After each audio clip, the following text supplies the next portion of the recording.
کبھی کبھار کنویں میں پاؤں لٹکا کر بھی بیٹھتے ہیں، تیز بھاگنے اور تیر اندازی کے مقابلے بھی کرواتے اور خود بھی حصہ لیتے ہیں۔ آج کا عنوان ہے ہمیں اس کا فیصلہ منظور ہے۔ اللہ کے نبی ابراہیم سے لے کر آج تک کعبہ لوگوں کی توجہ کا مرکز ہے۔ اس گھر کا حج کم و بیش ہمیشہ ہی ہوتا رہا ہے۔ کعبہ وادی مکہ میں پہاڑوں کے درمیان نشیبی جگہ پر تعمیر کیا گیا ہے۔ کعبہ میں خوشبو کے لیے عود جلائی جاتی ہے۔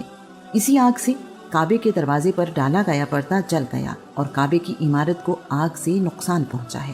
یہ 606 عیسوی کا واقعہ ہے۔ اس سال بارشیں بھی زیادہ ہوئی ہیں۔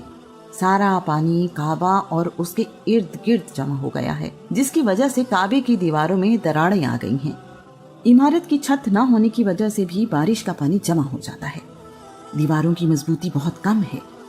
مکہ کے لوگ اکٹھے ہوئے اور یہ فیصلہ کیا ہے کہ اس عمارت کو گرا کر دوبارہ کعبہ تعمیر کیا جائے۔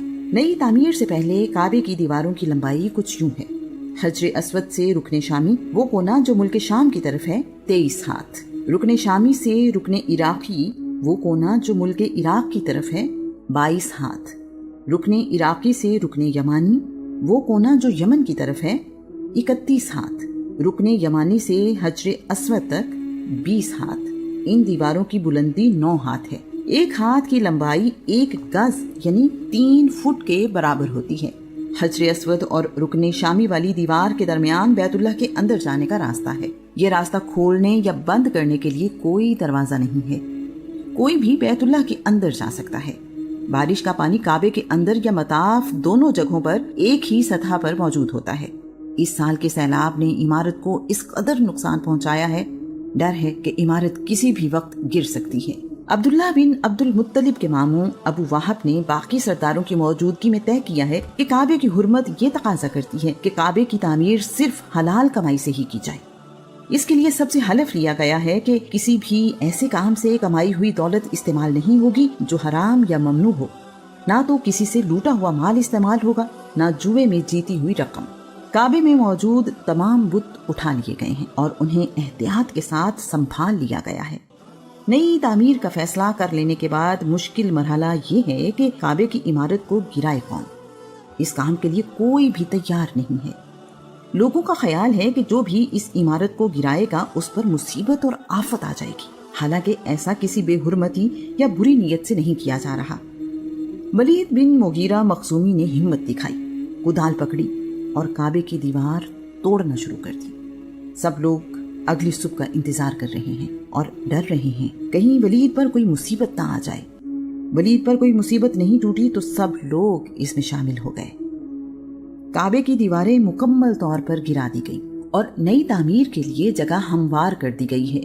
کعبے کی بنیادوں کو توڑنے کی کوشش کی گئی تو زلزلہ آ گیا۔ اسے ناراضگی کی علامت سمجھ کر بنیادوں کو نہ چھیڑنے کا فیصلہ کیا گیا ہے۔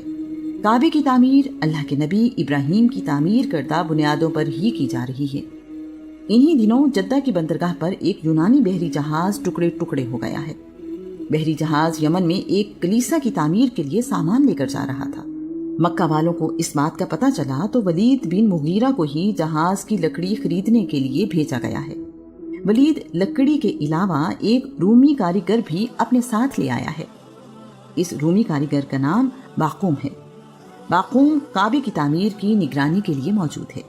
ہر ایک قبیلے کے ذمے کعبے کی تعمیر کا کوئی نہ کوئی کام ہے۔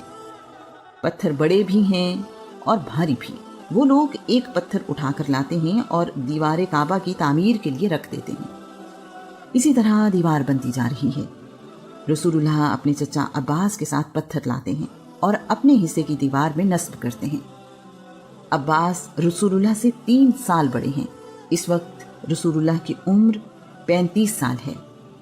یہ فیصلہ بھی کیا گیا ہے کہ کعبے کی دیوار میں دروازہ زمین کی سطح سے بلند رکھا جائے تاکہ کعبے کے اندر آنے جانے والوں کو کلید بردار سے اجازت لینا ضروری ہو۔ دروازہ زمین کی سطح سے بلند ہونے کی وجہ سے بارش کا پانی بھی کعبے کے اندر داخل نہیں ہو سکے گا۔ دیواریں اونچی ہو گئی ہیں اور حجر اسود کو اس کی جگہ پر نصب کرنے کا وقت آ گیا ہے۔ تمام قبیلے جو کعبے کی تعمیر میں حصہ لے رہے ہیں ان کی خواہش ہے کہ یہ سعادت ان کے حصے میں آئے۔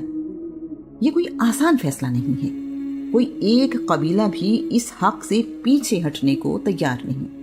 پہلے پہل یہ باتیں بحث میں بدلیں، آخرکار یہ جھگڑا بن گیا ہے۔ کوئی بھی اس سعادت سے محروم رہنے کو تیار نہیں ہے، ہر کوئی اسے زندگی اور موت کا مسئلہ بنائے بیٹھا ہے۔ اختلاف بس جنگ میں بدلنے کو ہے۔ سب نے خون کے پیالے میں اپنی انگلیاں ڈبو کر چاٹ لی ہیں کہ ہم اپنی جان دے دیں گے لیکن اس حق سے پیچھے نہیں ہٹیں گے۔ عرب میں حلف لینے کا یہ طریقہ عام ہے۔ اس سارے معاملے کو 4 دن گزر گئے ہیں اور کوئی فیصلہ ہوتا نظر نہیں آ رہا۔ 5ویں دن لڑائی چھڑنے کو ہے۔ ابو امیہ بن ولید مخزومی نے سب قبیلوں کو جمع کیا ہے۔ ابو امیہ جو کہ ام المومنین ام سلمہ کے والد اور قریش کے سب سے عمر رسیدہ شخص ہیں، ان کی رائے ہے کہ لڑائی سے کعبے کی بے حرمتی ہوگی، کعبے میں قتل و غارت ہوگی جو کسی طور مناسب نہیں۔ ہمیں مل بیٹھ کر کوئی فیصلہ کرنا چاہیے۔ کافی دیر کی گفتگو اور بحث کے بعد یہ طے پایا ہے کہ کوئی شخص یہاں یعنی کعبہ سے باہر نہیں جائے گا اور کعبہ سے باہر موجود کسی کو اس فیصلے کے متعلق نہیں بتایا جائے گا۔ کل صبح جو شخص سب سے پہلے کعبہ میں داخل ہوگا ہم اسے اپنا حکم مان لیں گے، یعنی فیصلہ کرنے والا۔ وہ جو فیصلہ کرے گا ہم سب اس کے فیصلے کے پابند ہوں گے۔ سب لوگ اس پر راضی ہیں۔ اب انتظار ہو رہا ہے کہ رات ہو اور پھر اگلی صبح ہمیں پتہ چلے کہ وہ کون ہے جو ہمیں اس مشکل سے نکالے گا۔ اس بات کا کعبے کے اندر موجود لوگوں کے علاوہ کسی کو علم نہیں ہے کہ کیا فیصلہ ہوا ہے۔ ہر قبیلہ یہ خواہش رکھتا ہے کہ صبح سب سے پہلے کعبے میں داخل ہونے والا ان کے قبیلے سے ہو۔ اس کے لیے تمام لوگ دعا مانگ رہے ہیں۔ اگلی صبح ایک نوجوان جس کی عمر 35 سال ہے، باب بنی شیبہ یعنی باب السلام سے کعبے میں داخل ہوا۔ اس نوجوان کو دیکھتے ہی سب کے چہروں پر خوشی پھیل گئی اور سب کہہ رہے ہیں یہ امین ہیں، ہم سب ان کے فیصلے پر راضی ہیں، یہ محمد ہیں۔ لوگ اس بات پر خوش ہیں کہ کعبے میں صبح سب سے پہلے داخل ہونے والا شخص امانت دار ہے، صلح جو ہے، سمجھدار ہے اور اعلیٰ خاندان سے بھی۔ یہ انسان سب کے لیے قابل قبول ہے۔ انہیں یقین ہے کہ ایسا فیصلہ ہوگا جو حق پر ہو اور دور رس نتائج کا حامل بھی۔ رسول اللہ صلی اللہ علیہ وآلہ وسلم اس طے شدہ فیصلے سے بے خبر ہیں۔ وہ تو اپنی عادت کے مطابق کعبے میں عبادت کے لیے آئے ہیں۔ اللہ کریم نے کعبے کے لیے فیصلہ کرنے والا خود چن کر بھیجا ہے۔ اب سارے لوگ رسول اللہ کے ارد گرد جمع ہیں، انہیں بتا رہے ہیں کہ قبیلے آپس میں جھگڑ رہے ہیں۔ ہم سنگ اسود کو کعبے کی دیوار میں نصب کرنے کی سعادت حاصل کرنا چاہتے ہیں لیکن کسی حل پر پہنچنے میں ناکام ہیں۔ رسول اللہ نے بات سنی اور کہا کہ اس مسئلے کو آسانی سے حل کیا جا سکتا ہے۔ سب قبیلے حیران ہیں کہ اس مسئلے کا پرامن حل کیا ہو سکتا ہے۔ یہاں تو کوئی بھی پیچھے ہٹنے کو تیار نہیں ہے، ہر کوئی ایک دوسرے کو مرنے مارنے پر تیار ہے۔ سب کی نظریں رسول اللہ پر ہیں۔ رسول اللہ نے اپنی چادر زمین پر بچھائی ہے، حجر اسود اپنی چادر پر رکھ دیا ہے۔ لوگ حیرانی سے دیکھ رہے ہیں کہ کیا ہونے جا رہا ہے۔ تمام قبیلوں کے سرداروں کو کہا کہ وہ اس چادر کو پکڑ لیں۔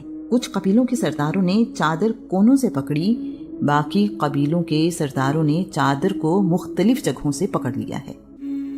یوں کہیے کہ وہاں موجود کوئی بھی قبیلہ ایسا نہیں ہے جس کا سردار چادر پکڑنے سے محروم رہا ہو۔ سب نے چادر پکڑ کر حجر اسود کو اٹھایا ہے۔ حجر اسود کو وہاں لے جایا گیا جہاں اسے نصب کیا جانا ہے۔ رسول اللہ نے حجر اسود اٹھایا اور اپنے ہاتھ سے اسے دیوار میں نصب کر دیا ہے۔ ایسا خوبصورت حل دینے پر مکہ میں رسول اللہ کا مقام اور بلند ہو گیا ہے۔ سب لوگ خوش ہیں کہ انہیں حجر اسود نصب کرنے کی سعادت مل گئی ہے۔ حجر اسود مطاف کے فرش سے 1.5 ہاتھ یعنی 4.5 فٹ بلندی پر ہے۔ اس طرح رسول اللہ نے عرب کو خونی لڑائی سے بچا لیا ہے۔ 5 دن بعد کعبے کی تعمیر دوبارہ شروع ہو گئی ہے۔ یہ بات پہلے طے کی گئی تھی کہ کعبے کی تعمیر میں صرف حلال کمائی ہی لگائی جائے گی۔ قریش کے پاس کعبے کی تعمیر مکمل ہونے سے پہلے ہی پیسے کم پڑ گئے ہیں۔ فیصلہ کیا گیا ہے کہ شمال کی جانب کعبے کی عمارت 6 ہاتھ کم کر دی جائے۔ یہ ٹکڑا حجر یا حتیم کہلاتا ہے۔ مجھے اس میں اللہ کریم کی یہ حکمت نظر آتی ہے کہ عام لوگ بھی اس طرح کعبے کے اندر جا سکیں اور عبادت کر سکیں۔ جب کعبے کی دیواریں 15 ہاتھ بلند ہو گئیں تو دیواروں کے اندر 6 ستون کھڑے کر کے اس پر چھت ڈال دی گئی ہے۔ کعبہ اپنی اس تعمیر کے بعد چوکور شکل میں مکمل ہو گیا ہے۔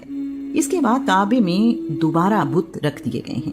ابراہیم، اسماعیل، عیسیٰ اور سیدہ مریم کی تصویریں بھی دوبارہ سے دیواروں پر بنا دی گئی ہیں۔ اس تعمیر سے پہلے کعبے میں 2 دروازے تھے، ایک اندر داخل ہونے کے لیے اور دوسرا باہر نکلنے کے لیے۔ نئی تعمیر کرتے ہوئے ایک ہی دروازہ رکھا گیا ہے۔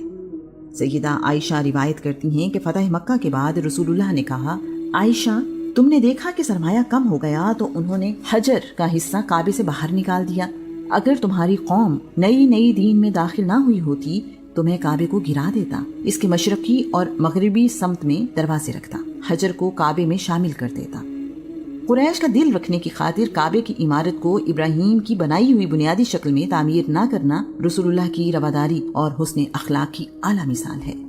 کعبہ کے لفظی معنی مقعب ہیں۔ ابراہیم نے کعبے کی تعمیر کی تو یہ مقعب نما عمارت تھی۔ عربی زبان میں 6 پہلوؤں والی شکل کو مقعب یا کعبہ کہتے ہیں۔ کعبہ کے ارد گرد مسجد کو مسجد الحرام کہا جاتا ہے۔ کعبے کا ذکر قرآن مجید میں مختلف ناموں سے کیا گیا ہے۔ البیت، بیت تی، بیت الحرم، بیت الحرام، بیت العتیق۔ آج کل کعبہ کی اونچائی تقریباً 13 میٹر یعنی 43 فٹ ہے۔ اس کی 2 دیواریں 11 میٹر یعنی 36 فٹ جبکہ باقی 2 دیواریں 13 میٹر یعنی 43 فٹ لمبی ہیں۔ کعبے کے اندر 3 ستون ہیں۔ دنیا میں نماز کہیں بھی پڑھی جائے رخ کعبے کی طرف ہی کیا جاتا ہے۔ کعبے کی طرف رخ کرنے کو قبلہ کہا جاتا ہے۔ کعبے کے دروازے کی اونچائی زمین سے 2 میٹر ہے۔ دروازہ شمال مشرقی دیوار میں حجر اسود والے کونے کے قریب نصب ہے۔ کعبے کا دروازہ 1361 ہجری یعنی 1942 عیسوی میں چاندی سے بنا کر لگایا گیا تھا۔ اسے ابراہیم بدر نے بنایا تھا۔ 1399 ہجری یعنی 1979 عیسوی میں یہ دروازہ سونے سے بنایا گیا۔ سونے سے بنا ہوا دروازہ ابراہیم بدر کے بیٹے احمد بن ابراہیم بدر نے بنایا تھا۔ کعبے کے اندر جانے کے لیے لکڑی کی بنی ہوئی سیڑھی اس دروازے کے ساتھ لگائی جاتی ہے۔ 1036 ہجری یعنی 1627 عیسوی میں کعبے کی چھت کے اوپر بارش کا پانی نکالنے کے لیے سونے سے بنا ہوا پرنالہ نصب کیا گیا۔ اسے میزاب رحمت کہتے ہیں۔ نیم دائرہ دیوار اور کعبے کی کالے پتھروں کی عمارت کے درمیان کی جگہ کو حتیم کہتے ہیں۔ یہ دیوار جنوب مغرب میں واقع ہے اور کعبے کا ہی حصہ ہے، اسی لیے طواف اس کے باہر سے ہی کیا جاتا ہے۔ عام لوگ جو کعبے کی عمارت کے اندر نہیں جا سکتے وہ حتیم میں جا سکتے ہیں۔ یہ دونوں ایک برابر ہیں۔ کعبے کی دیواروں کے نیچے چاروں طرف ایک بڑھی ہوئی چھوٹی سی چوکی بھی ہے۔ اس کی اونچائی تقریباً 10 انچ اور چوڑائی تقریباً 12 انچ ہے۔ اسے شازوران کہتے ہیں۔ کعبے پر قباتی یعنی سفید کپڑے کا غلاف چڑھایا جانے لگا۔ یہ کپڑا مصر میں تیار ہوتا تھا۔ اس کے بعد یمنی چادروں کا غلاف چڑھایا جانے لگا۔ کعبے کو ریشمی کپڑا دیباج کا غلاف سب سے پہلے حجاج بن یوسف نے چڑھایا۔ کعبے پر غلاف سال میں ایک بار چڑھایا جاتا تھا اور پرانا غلاف بھی وہیں رہنے دیا جاتا تھا۔ نصر نے 160 ہجری میں پرانے غلاف اتروا کر نیا غلاف چڑھایا۔ اس وقت سے ایسا ہی کیا جاتا ہے۔ خلیفہ مامون عبداللہ بن ہارون الرشید نے سال میں 3 بار کعبے کا غلاف تبدیل کرنا شروع کیا۔ ذی الحجہ کی 8 تاریخ کو سرخ رنگ کا، رجب کی 1 تاریخ کو قباتی اور 29 رمضان کو سرخ رنگ کا غلاف کعبے پر چڑھایا جاتا تھا۔ نصر نے بعد میں کعبے پر سبز رنگ کا غلاف چڑھایا۔ نصر اور مامون نے آپس میں طے کیا کہ کعبے کے غلاف کا رنگ بار بار تبدیل نہیں کرنا چاہیے۔ انہوں نے کالے رنگ کا کسوہ کعبے پر چڑھایا اور آج تک کعبے کے غلاف کا رنگ کالا ہی ہے۔ کعبے کا غلاف جسے کسوہ کہتے ہیں، یہ کالے رنگ کے ریشم اور سونے سے تیار کیا جاتا ہے۔ غلاف ہر سال حج کے موقع پر تبدیل کیا جاتا ہے۔ پرانے غلاف کے ٹکڑے آج کل پوری دنیا میں تحفے کے طور پر بھیج دیے جاتے ہیں۔ دنیا میں بت پرستی کی تاریخ بہت پرانی ہے۔ اللہ کے نبی ہر زمانے میں لوگوں کو ہدایت دیتے رہے اور ایک خدا کی عبادت کرنے کی تلقین کرتے رہے۔